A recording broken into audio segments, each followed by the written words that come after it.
the vendors that you want to work with, the people who are going to fit your business plan, your business model, the people who you want to include in your spread and your variety of product. How do you maintain that relationship? How do we build strong relationships with our vendors? And the number one way that we can be in a good relationship with anybody is by being a good communicator. Communication is key.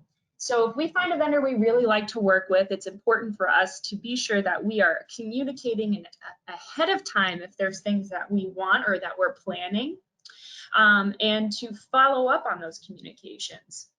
Vendors will often want us to participate in events, have them come in and bring a table with a representative to educate the public about their brand. Let them do it.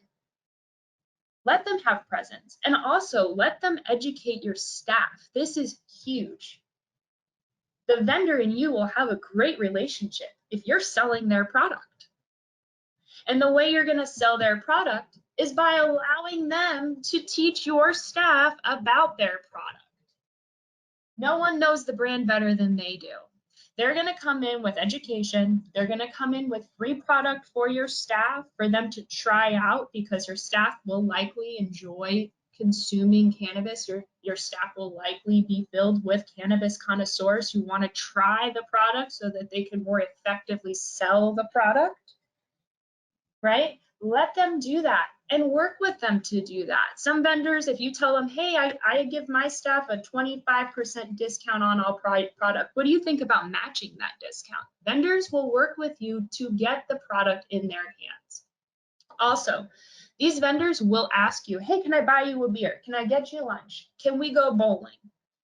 Give them the time of day, at least once, to get outside the four walls of the dispensary, to have an actual face-to-face conversation. Because when you're the owner or manager of a dispensary and you're trying to have a conversation with somebody that lasts more than 3 minutes, it is very difficult.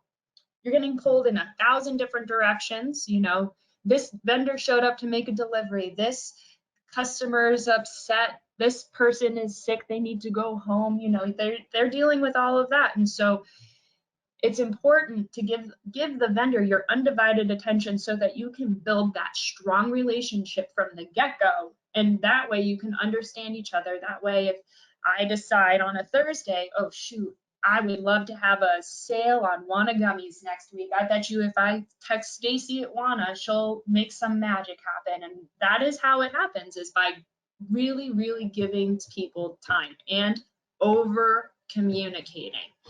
Send a text, send an email, call, follow up. Missing anything there, Jen? Vendor relations? No, I think just with the communication and the transparency, it's going to create trust, and that's also just a really big deal, as well as just having that trust and communication. Yeah, I think you got it all.